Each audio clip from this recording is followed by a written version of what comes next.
Dear friends, today I'm going to show you how to make oats upma. It's a very simple and healthy recipe. Let's start. Mix 30 grams oats with some water and salt for 2 to 3 minutes. Teaspoon of coconut oil, mustard seed, 2 teaspoons of urad dal, chana dal.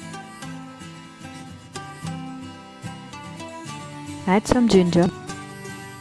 Add the boiled oats and fry for few minutes.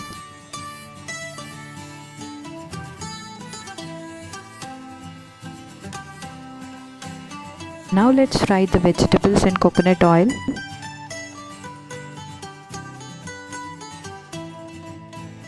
Let's mix the fried vegetables and fried oats and fry for few minutes.